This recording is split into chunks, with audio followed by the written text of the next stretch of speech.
Good morning, everyone. Welcome to plus 2 tutorial. Electrochemistry chapter was going on. So, in last tutorial, we discussed about electrochemical series. In this tutorial, we will discuss about Faraday's law. Faraday's first law is, according to Faraday's first law, the amount of substance deposited or liberated at any electron is directly proportional to quantity of electricity passed through the electrolytic solution. मान लीजिए जे हमारे पास कोई भी electrolytic solution है, यहाँ पे हमने 2 rods रख दी और इनमें से करंट पास करना स्टार्ट कर दिया। अब फेरेडे क्या बोल रहा है, इसमें से जो भी करंट क्या होगा हमारा पास होगा वो किसके डायरेक्टली प्रोपोर्शन है, उसके वेट के। जैसे मान लीजिए ये रॉड है, इसमें से आयंस रिमूव हो रहे हैं, आयंस क्या हो रहे हैं, रिमूव हो रहे हैं।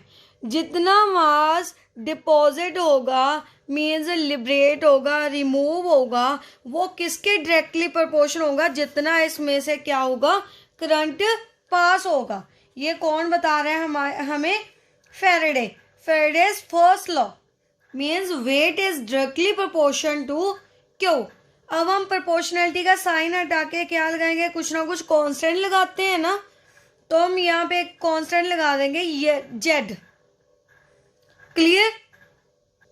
जेड क्या है हमारा, इक्विवेलेंट कांस्टेंट। क्या है, इक्विवेलेंट कांस्टेंट। क्यू क्या हो गया, चार्ज। जितना फ्लो कर रहा है चार्ज के अकॉर्डिंग ही उसका करंट फ्लो करेगा। डब्ल्यू क्या है हमारा, वेट ऑफ इलेक्ट्रोड। जितना डिपॉजिट हो रहा है सोल्यूशन में जा रहा है, that is a weight of electrode. तो अगर हमने जेड की वैल्यू निकालनी हो, इक्विवेलेंट कांस्टेंट की वैल्यू निकालनी हो, तो हम किधर ले जाएंगे, जेड को एक साइड में रख लेंगे, क्यू को दूसरी साइड में ले जाएंगे। Z is equal to W upon Q. Equivalent constant की वैल्यू निकालनी है अगर, तो क्यू को हम दूसरी ऑपोजिट साइड में ले जाएंगे। क्लियर? अगर हमारे पास करंट है जो क्यू 1 कूलम क्या कर रहा है, फ्लो कर रहा है। हमने मान लिया हमारे पास करंट कितना फ्लो कर रहा है, 1 कूलम क्या फ्लो कर रहा है, करंट, चार्ज फ्लो कर रहा है। तो हमारे पास जेड की वैल्यू किसके इक्वल हो जाएगी, वेट की। मीन्स जितना वेट है उतना क्या आएगा हमारे पास, इक्विवेलेंट कांस्टेंट की वैल्यू आएगी। क्लियर? अब चार्ज देखिए 1 मोल में कितना होगा, हमने क्या फाइंड आउट करना है। यहाँ पे मैं राइट कर रही हूँ पहले, चार्ज ऑन 1 मोल इलेक्ट्रॉन, ये हमने फाइंड आउट करना है कितना आएगा। क्लियर? अगर हम चार्ज ऑन 1 इलेक्ट्रॉन देखें, चार्ज ऑन 1 इलेक्ट्रॉन कितनी होती है, इसके लिए वैल्यू 1.6 इंटू 10⁻⁻19 कूलम। अगर 1 मोल में देखना हो कितना चार्ज होता है, 1 मोल में किसके इक्वल होता है, एवोगैड्रो के नंबर के इक्वल। तो कितना आ जाएगा, 6.023 इंटू 10⁻23। 1 मोल के लिए इतनी वैल्यू होती है चार्ज की। अगर चार्ज की वैल्यू 1 इलेक्ट्रॉन के लिए निकालनी है तो इतनी। तो 1 मोल में कितने इलेक्ट्रॉन्स प्रेजेंट है उसके लिए वैल्यू निकालनी है, तो दोनों को क्या कर देंगे, मल्टीप्लाई करके हमारे पास वैल्यू आ जाएगी 6.023 इंटू 10⁻23 इंटू 1.6 इंटू 10⁻⁻19। अब इसको एक बार सॉल्व कर लीजिए, सॉल्व करके हमारे पास अप्रोक्सीमेट वैल्यू आएगी 96486, ये वाली वैल्यू आ जाएगी। बट एक्चुअल में हम इसे राउंड ऑफ करके इसकी वैल्यू लेते हैं हम 96500। बात समझ में आई? इतनी वैल्यू आई इसको सॉल्व करके। चार्ज ऑन 1 मोल इलेक्ट्रॉन इसको सॉल्व करके इतनी वैल्यू आई, इसको क्या कर लिया, राउंड ऑफ कर लिया। राउंड ऑफ करके हमारे पास कितना आ जाएगा, 96500। इस वैल्यू को हम आगे यूज करेंगे। क्लियर। तो चार्ज ऑन 1 मोल इलेक्ट्रॉन कितना आया हमारा, 96500। बात समझ में आई। पहले हमने क्या निकाला, वेट निकाला। वेट के बाद हमने इक्विवेलेंट कांस्टेंट की वैल्यू निकाली। उसके बाद हमने क्या निकाला, जो चार्ज हमारे पास फ्लो कर रहा है उसकी वैल्यू हमने फाइंड आउट की। Charge on 1 mole of electron find out करना था। पहले एक इलेक्ट्रॉन की वैल्यू देख ली चार्ज की। चार्ज के लिए एक इलेक्ट्रॉन पे चार्ज की वैल्यू देख ली, इतनी होती है। 1 मोल की वैल्यू किसके इक्वल होती है, एवोगाड्रो के नंबर के इक्वल। सो हम charge on 1 mole find out कर सकते हैं। 4 से क्या कर दे, मल्टीप्लाई कर दे, तो अप्रोक्सीमेट वैल्यू कितनी आ जाएगी, 96500। क्लियर। अब आगे देखते हैं कैसे इलेक्ट्रॉन डिपॉजिट होते हैं, उसके लिए Z की वैल्यू हम कैसे निकालते हैं। देखिए एग्जांपल के साथ। अब देखिए हमने मान लीजिए एग्जांपल ले ली सोडियम की। सोडियम प्लस एक पॉजिटिव चार्ज है, इट मीन्स इसने क्या किया, एक इलेक्ट्रॉन एक्सेप्ट करके गेन करके क्या बना देगा हमारे पास, Na बना देगा। तो 1 मोल इलेक्ट्रॉन के लिए वैल्यू कितनी है, 1 मोल इलेक्ट्रॉन के लिए हम किसकी वैल्यू लेंगे, 1 मोल ऑफ सोडियम लेंगे। 1 मोल ऑफ सोडियम है, सोडियम की वैल्यू निकालनी है हम, चार्ज की वैल्यू। क्लियर। तो हमारे पास कितनी वैल्यू है 1 मोल इलेक्ट्रॉन की, पीछे अभी अभी हमने निकाली है 96500। इतने में, इतने मोल ऑफ इलेक्ट्रॉन में सोडियम की वैल्यू कितनी है, सोडियम का मास कितना है, इस 1 मोल के लिए 1 मोल था, इतने के लिए कितना है, 23 ग्राम। इतने ग्राम होते हैं ना। क्लियर। सोडियम का मास। तो 1 मोल के 1 कूलम चार्ज के लिए निकालना हो, अगर हमने किसके लिए निकालना है, 1 कूलम चार्ज के लिए निकालना है, इट मीन्स उसकी इक्विवेलेंट वैल्यू आ गई। इक्विवेलेंट वैल्यू निकालनी है तो इसको क्या कर देंगे, डिवाइड, 23 डिवाइड बाय 96500। अगर इसको 1 से मल्टीप्लाई कर दूं, 1 का मतलब उसका n factor. N factor means last में हमने नॉर्मेलिटी के न्यूमेरिकल्स किए थे। नॉर्मेलिटी के न्यूमेरिकल्स में हमारे पास इक्विवेलेंट की वैल्यू निकालते थे, किसके इक्वल बोला था, उसके मोलर मास अपॉन उस पर कितना चार्ज आता है, यही बोला था ना। तो यहाँ पे सोडियम पे चार्ज कितना है, 1 पॉजिटिव। इट मीन्स एक इलेक्ट्रॉन उसने गेन किया, गेन करके क्या बन गया, Na। क्लियर। तो क्या आ गया ये, इसको एंड फैक्टर बोलते हैं। क्लियर। तो एक और एग्जांपल ले देते हैं, उससे और ज़्यादा आपको क्लियर हो जाएगा। फिर इसके लिए हम फॉर्मूला ड्राइव करेंगे, बनाएंगे। देखिए एग्जांपल मैग्नीशियम की, सेम ऐसे ही करना है। मैग्नीशियम का भी 2 पॉजिटिव चार्ज है, इट मीन्स 2 इलेक्ट्रॉन क्या करेगा बेटा, गेन करेगा। क्या बना देगा, मैग्नीशियम बना देगा। इट मीन्स इसके लिए इलेक्ट्रॉन्स कितने हैं, 2। इट मीन्स 2 मोल इलेक्ट्रॉन के लिए देखेंगे, 2 मोल इलेक्ट्रॉन के लिए मैग्नीशियम की वैल्यू 1 मोल। बात समझ में आई, 1 मोल मैग्नीशियम। सो हमने कितने के लिए निकालनी है, फेराडे के अकॉर्डिंग कितनी वैल्यू आई थी हमारे पास 1 मोल चार्ज के लिए, 96500। तो उसके लिए निकाल लीजिए कितनी आएगी मैग्नीशियम की, 24 ग्राम्स।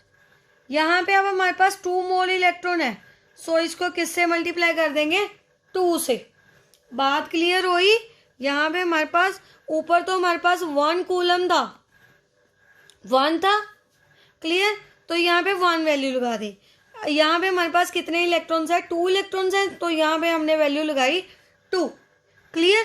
तो हमने किसके लिए निकालना है, 1 कूलम के लिए निकालना है। इसको उधर डिवाइड कर दे, 24 डिवाइड बाय 96500 इंटू क्या आ जाएगा, 2।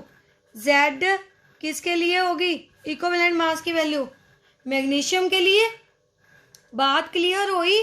ये उसका क्या है, मॉलिक्यूलर मास। ये हमारे पास इलेक्ट्रॉन की मोल्स में वैल्यू है, charge on electron mole. And ये क्या है हमारे पास, एन फैक्टर। तो हम सभी के लिए यही फॉर्मूला क्या करेंगे, यूज करेंगे, किसकी वैल्यू निकालने के लिए, इक्विवेलेंट वैल्यू मास की वैल्यू निकालने के लिए। तो कौन सा फॉर्मूला बना हमारे पास, जेड इज इक्वल टू उसका मोलर मास, अगर एटम है तो उसका हम क्या ले लेंगे, एटॉमिक मास ले लेंगे, upon 96500 into N F. N F का मतलब एन फैक्टर और चार्ज ऑन एलिमेंट। एलिमेंट पे जितना भी चार्ज है वो हम एन फैक्टर में क्या कर देंगे, पुट कर देंगे। क्लियर। अब हमारे पास जेड की वैल्यू आ गई, तो हमने वेट की वैल्यू निकालनी है। वेट किसके इक्वल था, W is equal to Z into Q, यही थी उसकी वैल्यू, जेड इंटू क्यू। तो इसमें जेड की वैल्यू क्या कर दें, ये वाली पुट कर दीजिए, जेड की वैल्यू पुट कर दीजिए। तो हमारे पास क्या आएगा, W is equal to molar mass into Q, क्योंकि हम बाद में वैल्यू पुट करते हैं, यहाँ पे क्यू ही पुट कर दो। चलो फिर बताती हूँ इसका फॉर्मूला और क्या होता है। ये आ गया इंटू एन फैक्टर। क्लियर। ये किसकी वैल्यू आ गई, वेट की। उसके बाद देखिए क्यू हमारे पास किसके इक्वल है, Q charge directly proportion to किसके इक्वल है, I into T. I into T means कितने टाइम पे कितना करंट क्या कर रहा है, फ्लो कर रहा है। तो हम यहाँ पे क्यू की वैल्यू पुट कर सकते हैं। डब्ल्यू की वैल्यू क्या आएगी हमारे पास, W is equal to molar mass into current into time upon 96500 into N F. तो ये क्या आ गई हमारे पास, मोलर वैल्यू। क्लियर। अब एक और बात देखिए, यहाँ पे हमारे पास मोलर मास है, यहाँ पे हमारे पास एन फैक्टर है। एन फैक्टर का मतलब जितना उस पर चार्ज है। Molar mass upon n factor means charge किसके इक्वल होता है बेटा, नॉर्मेलिटी में किया था, इक्विवेलेंट वेट के इक्वल। तो इन दोनों की प्लेस पे हम इक्विवेलेंट की वैल्यू राइट कर सकते हैं, कोई डाउट तो नहीं इसमें। अगर हम पुट कर दें, क्या आ गया हमारे पास, फॉर्मूला क्या बन जाएगा, W is equal to E M into I into T upon 96500। क्या आ गया, इक्विवेलेंट मास की वैल्यू क्या कर दी मैंने, पुट कर दी, क्योंकि हमारे पास क्या है, E is equal to equivalent mass we can say is equal to molar mass upon N factor, और we can say charge on element. Clear. तो इसमें मैंने किसकी वैल्यू पुट कर दी, इक्विवेलेंट मास की। क्लियर। क्या आ गया, अब हमारे पास वेट आ गया किसकी फॉर्म में, इक्विवेलेंट वेट की फॉर्म में। उसके बाद देखिए मैं इस फॉर्मूला को दोबारा राइट कर रही हूँ, इससे एक और फॉर्मूला नंबर ऑफ मोल्स का फॉर्मूला हम ड्राइव करेंगे। सो जल्दी से इसे राइट कीजिए। देखिए क्या फॉर्मूला था वेट का, M moles into current into T upon 96500 into n factor. अब देखिए अगर मैं नंबर ऑफ मोल्स को वेट वाली साइड में ले जाऊं, कोई प्रॉब्लम तो नहीं इसमें, नंबर ऑफ मोल्स को इस साइड में ले जाऊं, क्या कर दूं, W upon M is equal to I into T upon 96500 into N F. अब ये क्या बना, हमने मोल का फॉर्मूला किया था गिवन मास अपॉन उसका मॉलिक्यूलर मास किया था, तो ये वही बना। गिवन वेट कितना है, W, मोलर मास कितना है हमारे पास, molar mass equal to mm। तो ये क्या आ गए, नंबर ऑफ मोल्स आ गए। इसको मैं एन लिख दूं, राइट कर दूं, बात समझ में आई। Weight upon given weight upon क्या आ गया हमारे पास, मोलर मास। तो इसकी प्लेस पे मैं नंबर ऑफ मोल्स राइट कर सकती हूँ, एन राइट कर सकते हैं हम। एन राइट कर दीजिए तो हमारे पास क्या बन जाएगा, I into T upon 96500 into N F. तो ये वैल्यू किसके लिए आ गई हमारे पास, नंबर ऑफ मोल के लिए। तो अगर हम इसको देखें, नंबर ऑफ मोल है किस पे डिपेंड करते हैं, ये तो तीनों हमारे पास क्या हो गए, कांस्टेंट हो गए, कांस्टेंट हो गए, कांस्टेंट मान लिए। तो किस पे डिपेंड करेंगे, हमारे पास डायरेक्टली प्रोपोर्शन होगा इनवर्सली प्रोपोर्शन होगा किसके, एन एफ के। Number of moles is inversely proportion to n factor, n factor means charge. तो अगर हमने इसकी वैल्यू कैथोड और एनोड के लिए लेनी हो तो हम क्या लेंगे बेटा, देखिए, तो इसकी एन फैक्टर की रेशो भी क्या आ जाएगी हमारे पास, रेशो में हमने नंबर ऑफ मोल्स की कैथोड के लिए एनोड के लिए वैल्यू राइट करनी है। तो इस फॉर्मूला से राइट करेंगे कैसे, n C for means number of moles for cathode upon number of moles of anode is equal to n factor of anode upon N factor of cathode, क्योंकि एक दूसरे के क्या है, इनवर्सली प्रोपोर्शनल है। क्लियर। तो एक फॉर्मूला हमारे पास ये वाला आ गया। इससे भी हमने आगे न्यूमेरिकल सॉल्व करने हैं, सो इसे भी ध्यान से नोट डाउन कर लीजिए। क्लियर।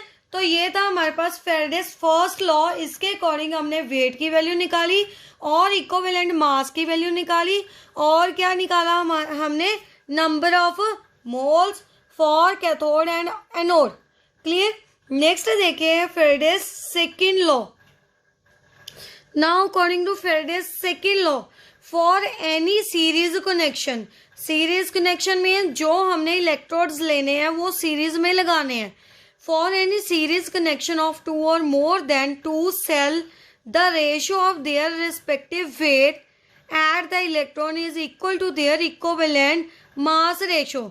इट मीन्स इलेक्ट्रोड के वेट की रेशियो किसके इक्वल होगी, हमारे पास मास की रेशियो के इक्वल होगी। पहले एग्जांपल लेते हैं, डायग्राम से और ज़्यादा क्लियर हो जाएगा हमने कैसे सीरीज में लगाने हैं। ये हमने दो बीकर्स ले लिए, इसमें इलेक्ट्रोड्स ले लिए, इलेक्ट्रोड्स को किस में लगाना है, हमने सीरीज में कनेक्ट करना है। देखिए इसको हमने डायरेक्टली कनेक्ट कर दिया, इसको एक बैटरी के साथ क्या करेंगे, कनेक्ट करेंगे। क्लियर। यहाँ पे नेगेटिव चार्ज, यहाँ पे positive. It means electrons move कर रहे हैं, फ्लो कर रहे हैं, इस पे भी क्या आ जाएगा, नेगेटिव चार्ज आ जाएगा। कौन से नेगेटिव टर्मिनल, कैथोड। तो ये कौन सा हुआ, पॉजिटिव, मीन्स एनोड। सेम इस साइड में पॉजिटिव मूव कर रहे हैं, तो यहाँ पे कौन सा होगा हमारे पास, पॉजिटिव मीन्स एनोड। ये कौन सा हो गया, negative, negative means cathode. Clear. तो अब यहाँ पे करंट फ्लो कर रहा है किसमें, सीरीज में। तीनों इलेक्ट्रॉन, चारों इलेक्ट्रॉन्स किसमें है, सीरीज में है।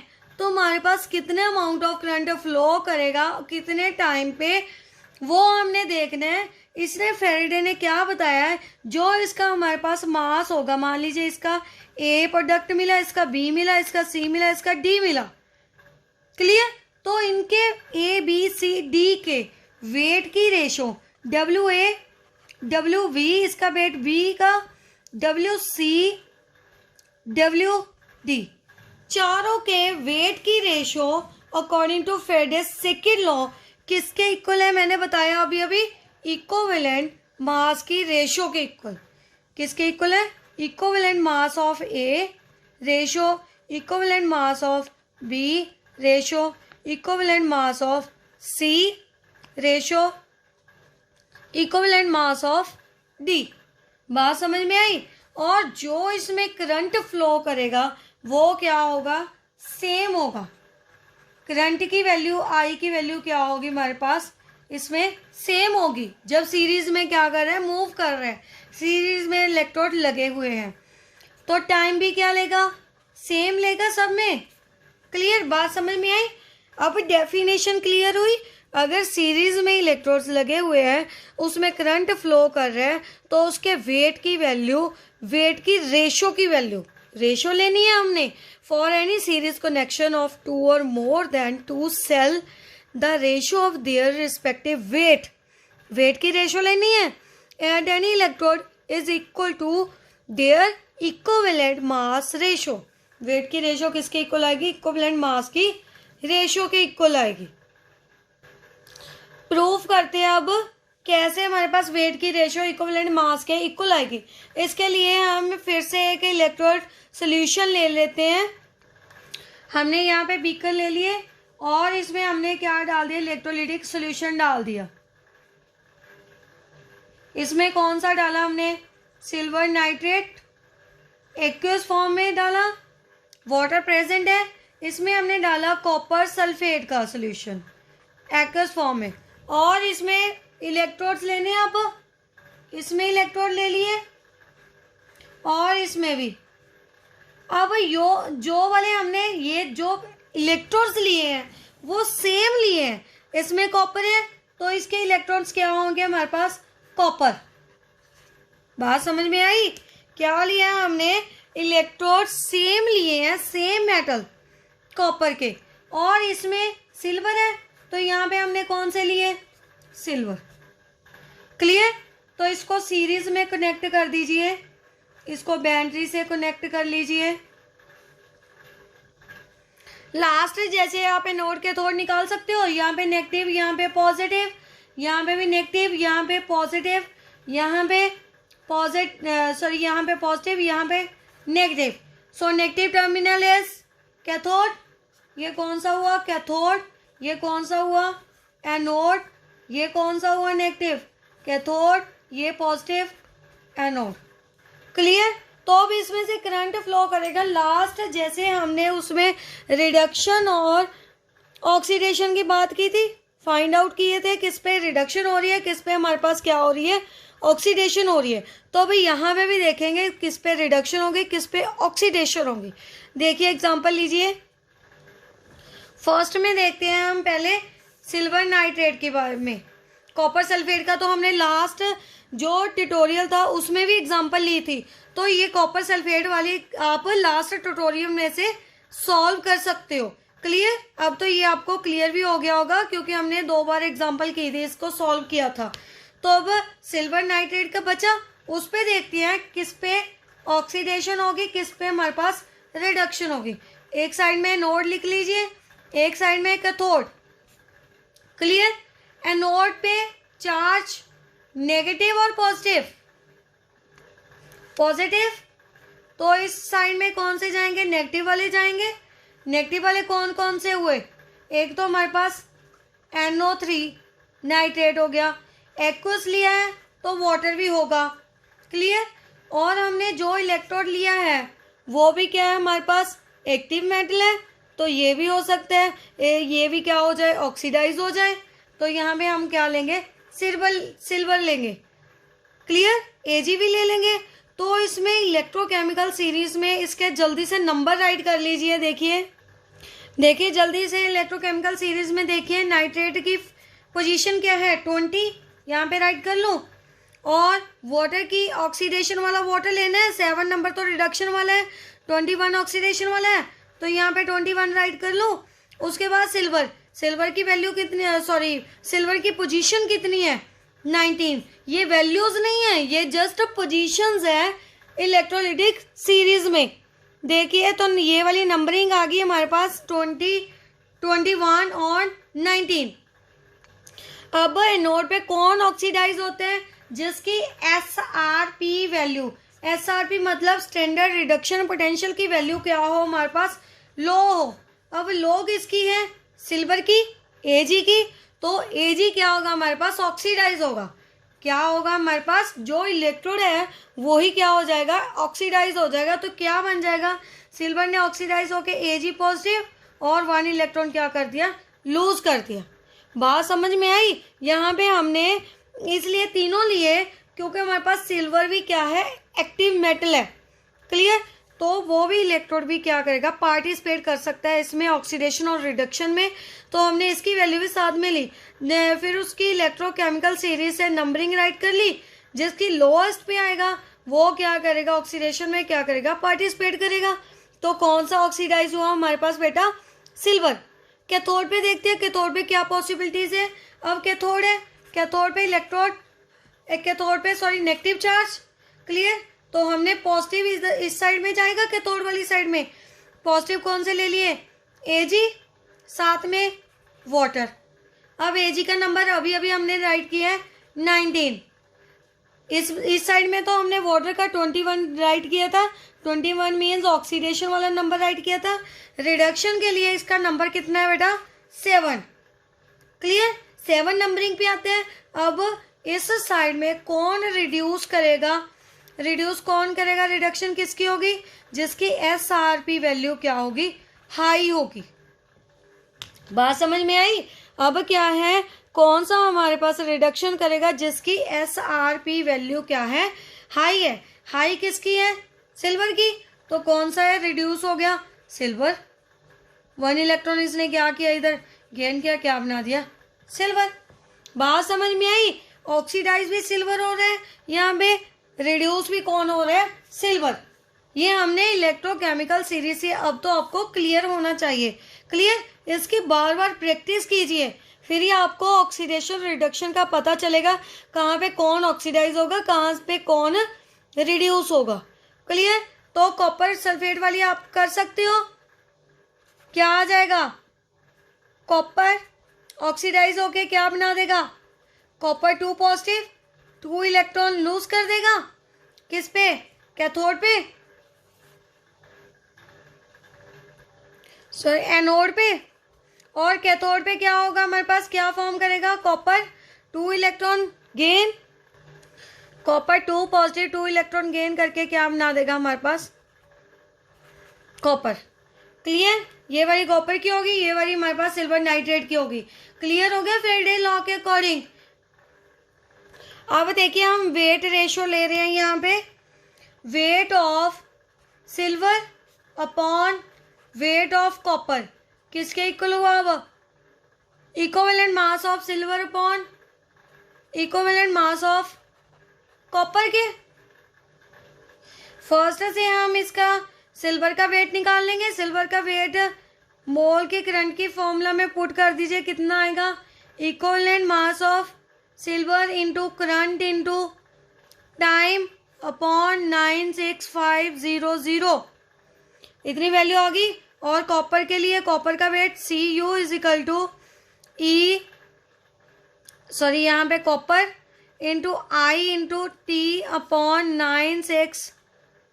96500, क्लियर।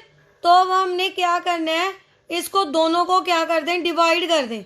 अगर इन दोनों को हम डिवाइड करते हैं तो देखिए आई और टी सेम है, कट हो जाएंगे, 96500 कट हो जाएगा। पीछे हमारे पास क्या बचा, EAG एंड ECU कॉपर के लिए। तो ये वाली सेम रेशियो आ जाएगी, क्लियर। तो ये प्रूफ हो गया, जो हमारे पास वेट डिपॉजिट हो रहा है वो किसके इक्वल होगा, इक्विवेलेंट मास के इक्वल, जब we can say equivalent weight के इक्वल, क्लियर बेटा। So this was about Faraday's first law and second law. इसको आप एक बार फिर से स्टडी आउट अच्छे से कर लीजिए। ये फॉर्मूला को हम आगे न्यूमेरिकल्स में क्या करेंगे, यूज करेंगे, क्लियर। Thanks for listening.